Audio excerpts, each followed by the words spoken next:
ಶ್ರೀ ಪರಮಾತ್ಮನೇ ನಮಃ.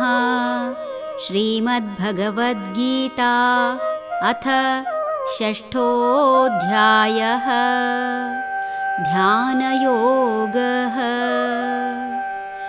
ಶ್ರೀಭಗವಾನುವಾಚ ಪಾರ್ಥ ನೈವೇಹ ನಾಮುತ್ರ ವಿನಾಶಸ್ತಸ್ಯ ವಿದ್ಯತೆ ನಹಿ ಕಲ್ಯಾಣಕೃತ್ ಕಶ್ಚಿದ್ ದುರ್ಗತಿಂ ತಾತ ಗಚ್ಚತಿ.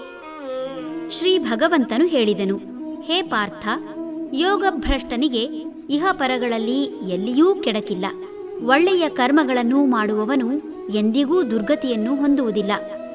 ಸಾಧನಾ ಮಾರ್ಗದಿಂದ ವಿಚಲಿತನಾದ ವ್ಯಕ್ತಿಯ ಬಗ್ಗೆ ಕೇಳಿದ ಪ್ರಶ್ನೆಗೆ ಉತ್ತರಿಸಿದ ಭಗವಂತ, ಯೋಗವನ್ನು ಅರ್ಧಕ್ಕೆ ನಿಲ್ಲಿಸಿದವನಿಗೆ ಈ ಭೂಮಿಯಲ್ಲಿರಲಿ ಪರಲೋಕದಲ್ಲಿರಲಿ ಯಾವುದೇ ತೊಂದರೆಯಾಗುವುದಿಲ್ಲ ಎನ್ನುತ್ತಿದ್ದಾನೆ. ಮನುಷ್ಯನಿಗೆ ಇದೊಂದು ದೊಡ್ಡ ಸಂದೇಹ. ತಮ್ಮ ಬಗ್ಗೆ ಅಂದರೆ ತಮ್ಮ ಸಾಮರ್ಥ್ಯ ಅಥವಾ ತಮ್ಮಲ್ಲಿರುವ ಕೌಶಲ್ಯತೆ, ತಮ್ಮ ನ್ಯೂನ್ಯತೆ ಯಾವುದೂ ತಿಳಿಯದಿದ್ದರೂ ಎಲ್ಲವೂ ತಿಳಿದಿದೆ ಎನ್ನುವ ರೀತಿಯಲ್ಲಿ ವರ್ತಿಸುತ್ತಾ ಯಾವುದಾದರೂ ಸಾಧನಾ ಮಾರ್ಗ ಹೇಳಿದರೂ ಅದು ತನ್ನಿಂದಾಗದು ಎಂದು ಹಿಂದೆ ಸರಿಯುವುದು ಸಹಜ.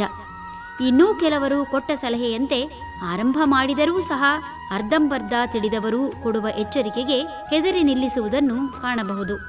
ಯಾವುದನ್ನೇ ಮಾಡಿದರೂ ನಿತ್ಯ ಅನುಷ್ಠಾನ ಇರಬೇಕು.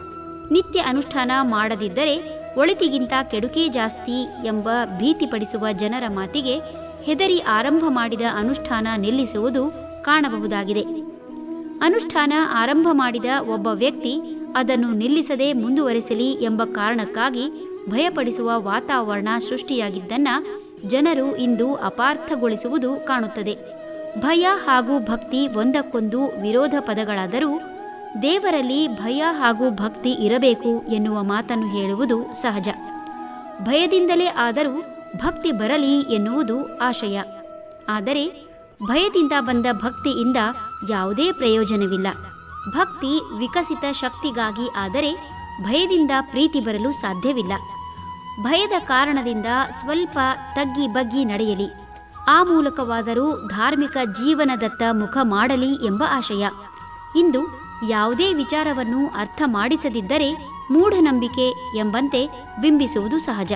ಕಾರಣವಿದ್ದೋ ಅಥವಾ ಇಲ್ಲದೆಯೋ ಒಳ್ಳೆಯ ಕೆಲಸ ಮಾಡಿದರೆ ಅಂತಹವರು ಎಂದೂ ದುರ್ಗತಿ ಹೊಂದುವುದಿಲ್ಲ ಎಂಬುದರ ಮೂಲಕ ಅರ್ಜುನನ ಸಂದೇಹ ನಿವಾರಣೆ ಮಾಡುತ್ತಿದ್ದಾನೆ ಭಗವಂತ. ಹರಿ ಓಂ.